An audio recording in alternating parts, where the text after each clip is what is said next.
Hello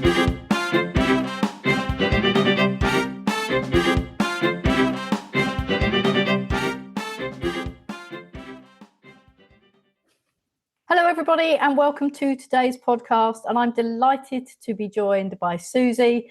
You'll have met Susie if you're a regular listener to the podcast when we had conversations from the coffee shop, and she very kindly shared her story around mental health challenges, being sectioned, what that looked like. And now I'm delighted to see you again, and you're going to talk to us about the progress that you've made. And I have to say this before we even go into the podcast, but congratulations on your work promotion today.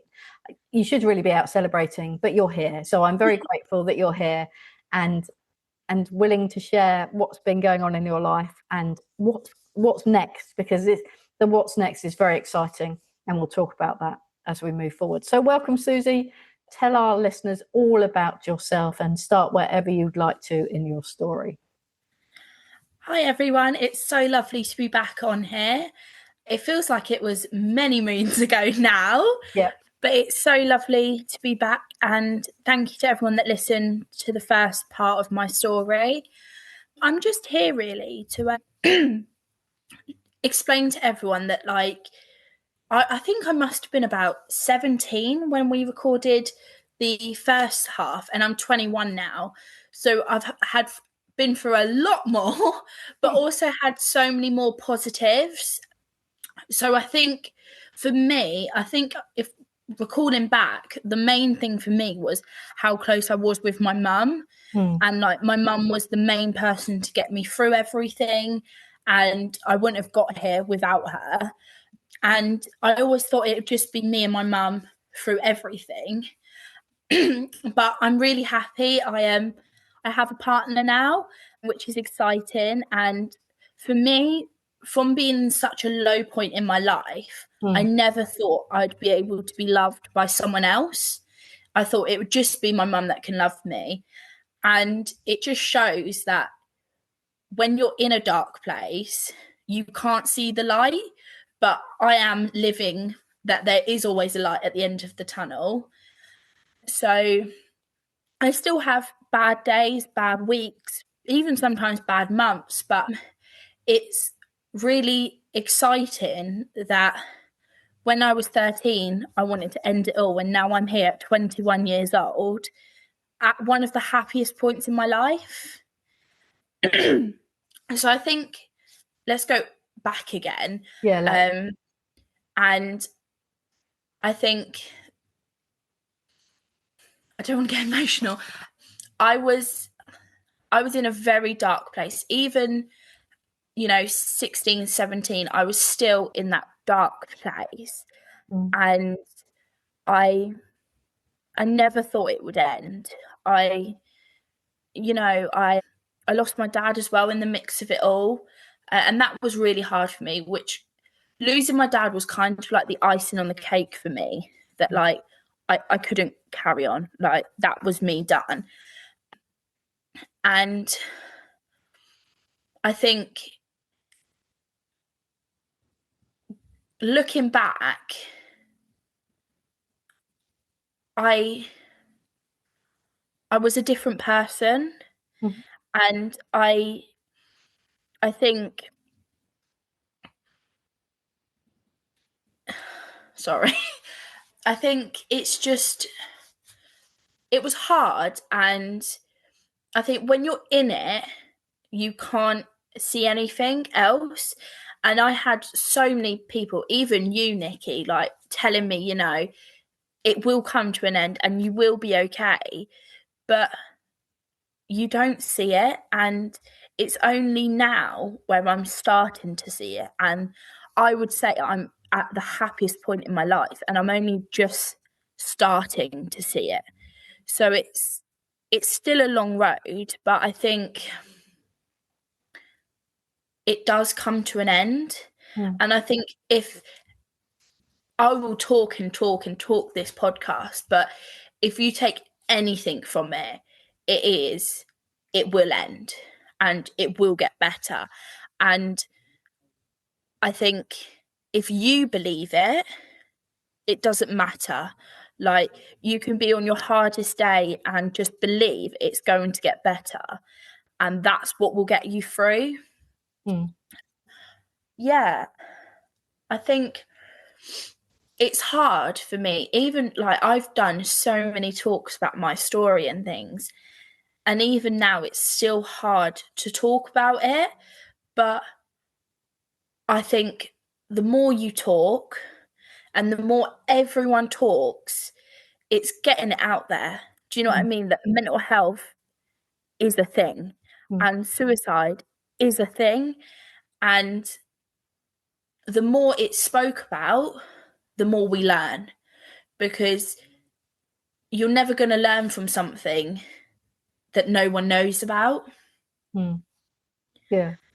Yeah. That's great. So just for those people that haven't listened to your initial podcast, Yeah. we would encourage people to go and listen to that, obviously. Susie shares her journey where she was sectioned under the Mental Health Act, the things that got you to that place, the dark time that you were having, the real struggles and the battles that you were having with yourself, and that your mum was there. And this podcast is for people who perhaps have a young person in their life, or have noticed somebody else in their life, maybe family members or somebody at work or at school, who seem to have changed a little bit and their behavior is different, and getting them to have the courage, let's call it courage, to open up the conversation and say, are you thinking about taking your own life? Things have changed. This is what I'm observing. I'm worried about you, and things like that. What was it that worked for you to help you to move forward? I think the big one, and I live by it, even in my work, it is one thing I live by. Always ask twice.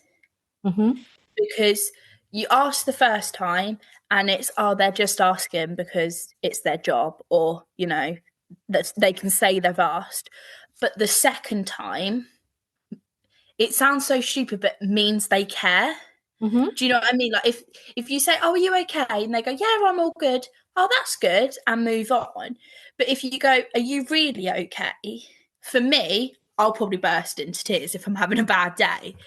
I think that's the biggest thing. Always ask twice. And also be straight to the point.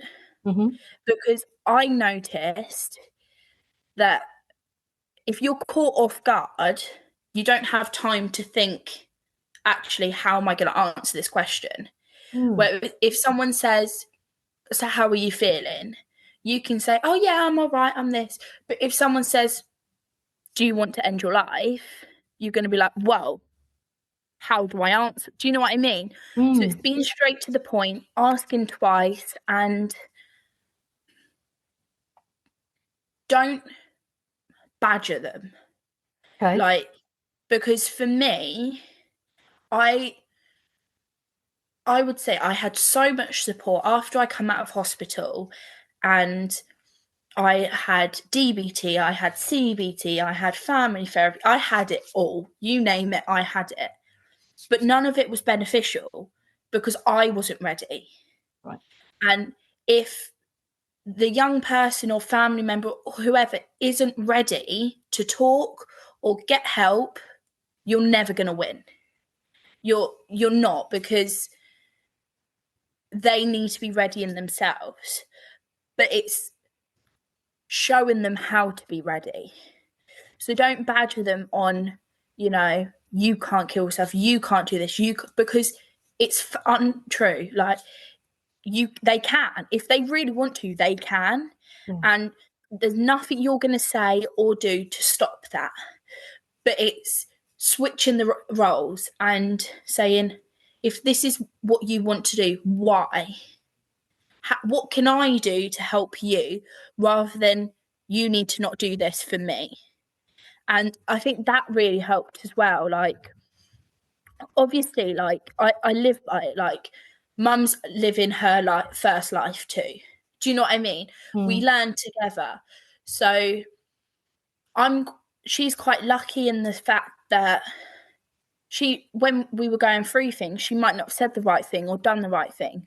But I now know that if I went back to that dark place, she'd be a completely different person. And she would know what to say and she would know what to do, because you make mistakes becoming a better person. So that's the other thing, like, don't blame yourself. Like, mental health is no one's fault. And I really wish it was, because then at least you could blame someone. But it's not.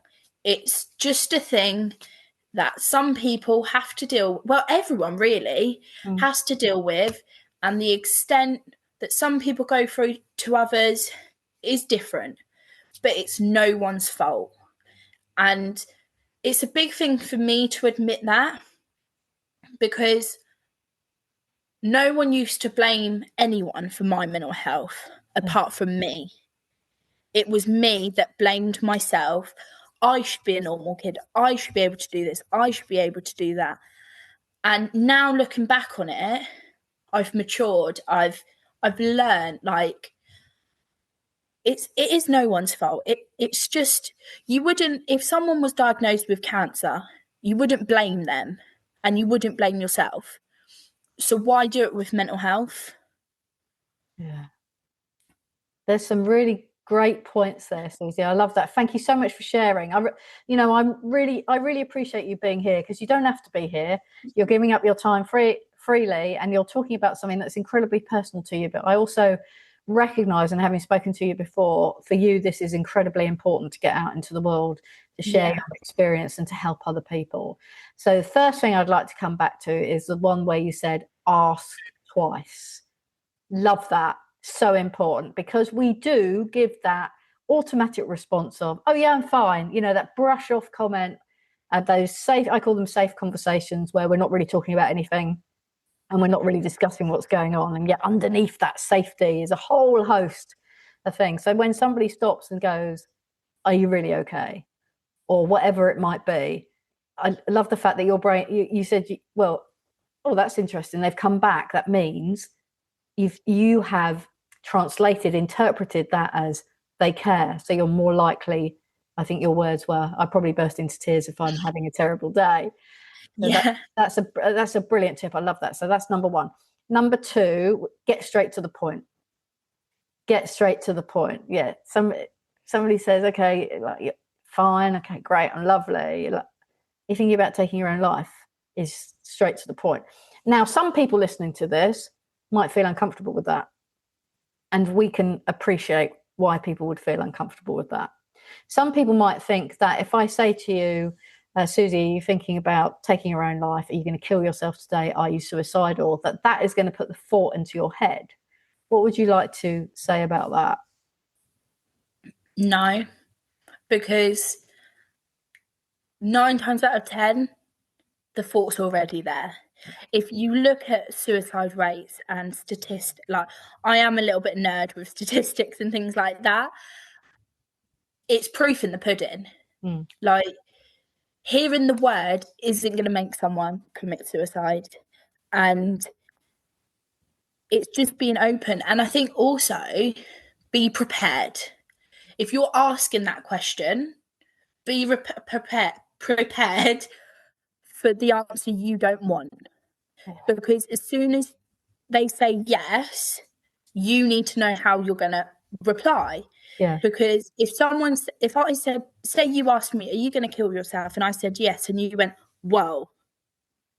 Like, that would just make me automatically revolt back to my safety net and be like, oh no, not really. Yeah. Or, no, I was just saying that to see your, do you know what I mean? Like, I know that's what we do, because with mental health, as much as 9 times out of 10 we hate ourselves, we also want to protect ourselves.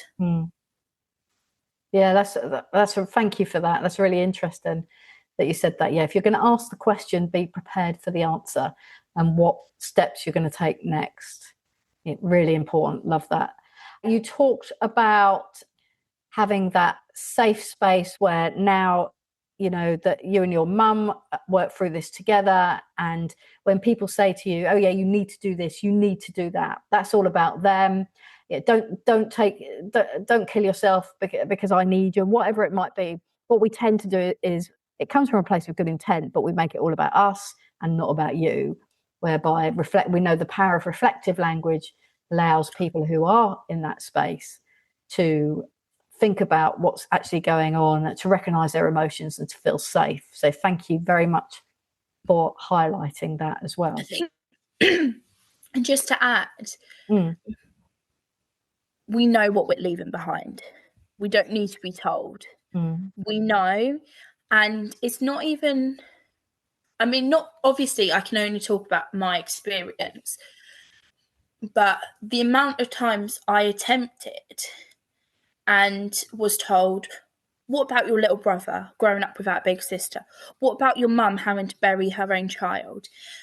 And I know that, but at that point, I just want the pain to stop. And that's what suicide is. It's not about being selfish or wanting to hurt others or anything like that. It is literally wanting the pain to stop. With physical illnesses, you can have treatment, you can have medication and things. With mental illnesses,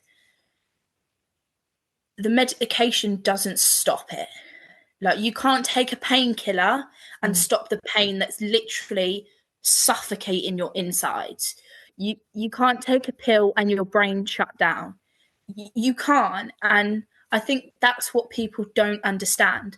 People aren't doing it for any other reason than to stop the pain. Yeah. Thank you for that, Susie, because that's a real good point to highlight. It's not about wanting to die, it's wanting to be pain-free. Yeah. Perfect. Thank you. And you also talked about that it takes time. Right at the very beginning, you said, you felt like you wanted to end it all at the age of 13. You're 21 now. You're still on your journey, and that takes a lot of time. And I think that when we talk about that, it helps people to realize that it's not going to be a quick fix. It's not like a broken leg. We're just going to stick it in plaster, and in 8 weeks' time, everything's going to be hunky-dory and you'll have a bit of physio. It will take time. And the journey can be an incredible emotional roller coaster. And if we allow people the space and the time, and we kind of accept that fact, and I know that is, if you're listening to this and you're thinking, oh my goodness, 7 years is a long time. 7 years can feel like a long time. Actually, when you put it in the bigger picture, in the bigger scheme of things, that's 7 years that you're still here and you're still living your life. Yeah. Which is great. And I think, like, even like now, like when because I still have bad days and bad moments, like it's never not going to go away. I think my biggest fear is I'm 21 years old, and the amount of crap, I don't mean to swear, but that I've been through in 21 years, I'm not even halfway through my life. So it's really hard to look at the positives. But then when you break that down, it all started when I was 11, 12. In 10 years' time, 10 years, I've turned my life a complete 180. Do you know what I mean? So it's, even though I'm not where I want to be, I'm not where I was. And that's the way I look at it. Like, every day, you're a better version of yourself. And every day you're learning, because you don't know what you're walking into. Like, when you wake up, you don't know what you're walking into that day. And I think for me, that's what scares me, because I could have such an amazing day planned that I know I'm going to have the best day of my life. Yet I could be going to the beach, really excited to go to the beach. But when I get in the car, my intrusive thoughts start and it ruins the day completely. But I've learned that once I'm out of the car, what happened in the car can be ignored for now. So it's learning that just because you have a bad moment in a day doesn't mean you've got to have the full bad day. I read poem or something, I don't really know what you'd call it, which has stuck by me. And it was, if you had £83,000 or whatever it was, and you lost £10, would you throw the rest away for that £10? Or would you ignore the £10 and carry on? And you would carry on, like everyone would. But that £83,000 is actually how many seconds in a day you have. If you have a bad 10 seconds, why are you throwing away the rest of the day? And I think that's such a good way to live, because especially for me, I would let one bad thing happen and then another and then another, and it would build up and build up. And then instead of being 10 seconds, it's 10 hours of a bad day. And just learning that, and it hasn't been easy. Like I say, I'll be the first one to say I could have a terrible day, but learning that you can have good days as well as bad days. That's what has kept me alive, remembering the good days. Because no matter what point in your life you're at, there will always be one reason to smile. Whether it's I got out of bed today, I had a shower, I brushed my teeth, or I won the lottery. There's always something to look for. Yeah. One of my mentors once said to me, there are not bad days, Nick. There are bad moments in days. And how you choose to, as you said, respond or react or come out of it will depend on the day. And looking back and reflecting back, thank you for that as well. If people are feeling in a dark place at the moment, thinking about taking their own life, have come across this podcast, I think those steps that you have explained about, it's almost like what goes on in the car stays in the car, so can you find a way where you leave your thoughts in the car and then get on with the day outside the car? Just those little things, those little steps, small steps at a time. What's good that's happened today? Okay, well, I got up and I brushed my teeth. There's one step that you've taken. It doesn't, as you say, it doesn't have to be a big thing, just a little thing. And that, I just want to come back to that badgering thing that you talked about as well, and how we can't change other people. And we spend most of our lives trying to change other people. And we know that the only people we can change are us and how we respond to what's happening in front of us. So I think that's a really valid point as well to raise, especially for those people that are listening to this podcast who might probably have a young person in their life. Maybe they've started to self-harm and they're thinking, I need to change this. I need to stop this. It's my responsibility. Yes, of course, as parents and carers, we have responsibilities. It's about managing that and how we look after that young person in the way that helps them rather than the way that helps us, I think. Yeah, and I think the biggest thing, two completely different situations, self-harming and suicide are very different. And just because your young person has begun self-harming doesn't always mean they're going to end their life. Yeah. And on the flip side, if someone's not self-harming, again, doesn't mean they're not going to end their life. Because I think most people believe that self-harm leads to suicide when it doesn't always. And again, my nerdiness is coming out here a little bit. Right. But if somebody, for example, cuts themselves and their intention is to self-harm and it goes too far, that's not classed as suicide, which really shocked me. And I didn't know that, because suicide is the intent to take your life. Yeah. If you're self-harming, there's no intent to end your life.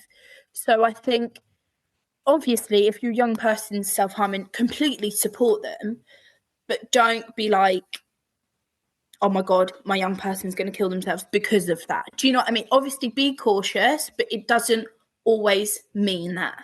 Yeah. Thank you for that clarity, Susie. And I love the fact that you are loving your stats and your data, because that's where the evidence is. We can think about things from an emotional perspective, but actually the facts and the data that are available to us shows us what's really going on. So thank you for that clarity. Now let's talk about your plans going forward? So I know they're not concrete, and I know that they're a bit in your head and there's lots of ideas going on, but just share with the people listening what your ideas are going forward. There might even be somebody out there that can help you, because I know you're looking for people to help you.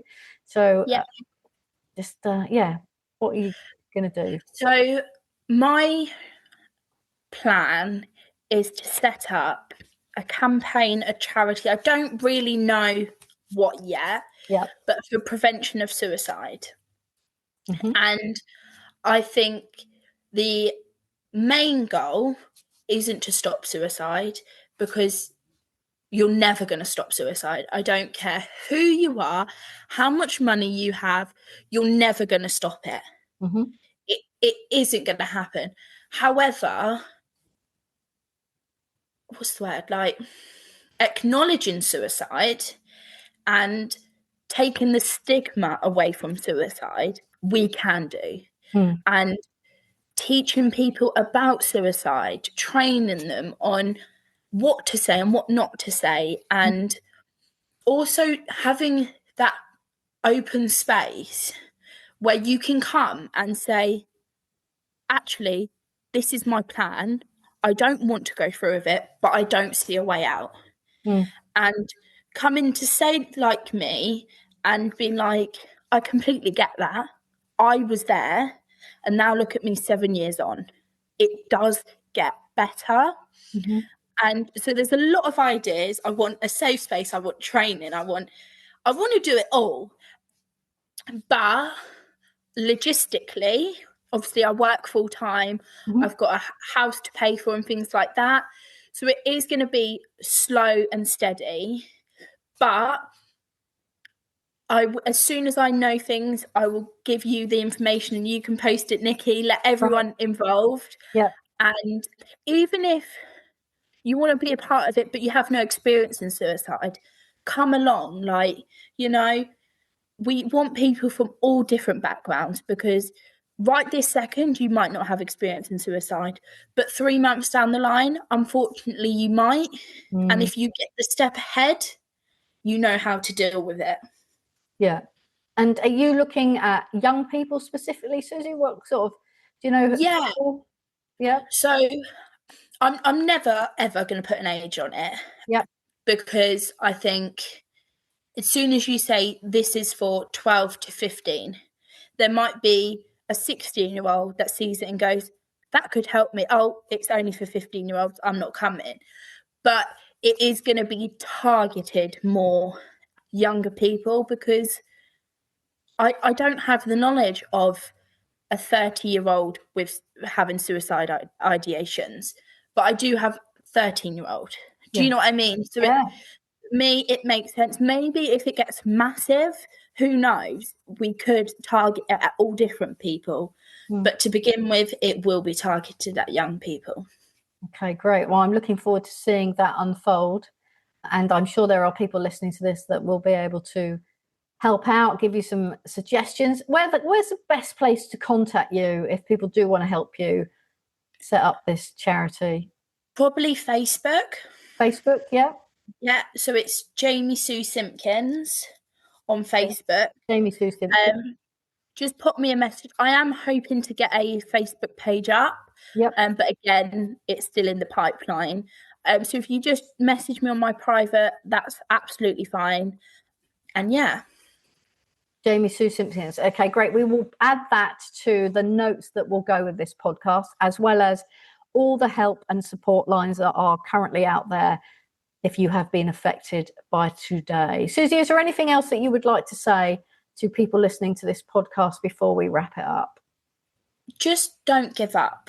Whether you're struggling or you're with someone that's struggling, don't give up, because it does get better. And one saying my mum's said to me since the very beginning of my journey, if it's not all okay, it's not the end. And that is true.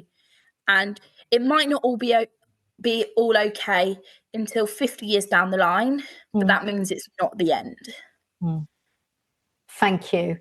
Maybe we should get your mum on here. Perhaps we could persuade her. Yeah. perhaps we'll have a chat, because I should imagine there's people listening thinking, I'd really like to hear the other side of the story there. So that's great. I have, of course, got my bright yellow kindness suicide prevention shirt on today, which I should be wearing for all the podcasts where we're talking about Let's Talk About Suicide. Susie, once again, thank you so much for being here, for giving up your time. And we can't wait to see what's going to happen with your future plans. Thank you for listening and have a great day. If you have in any way been affected by today's podcast episode, there are numbers at the end of the transcript which you can contact. We'd like to thank you all for listening. And if you'd like to join our Facebook group, there is also a link to that in the notes that go with this podcast. Have a great day.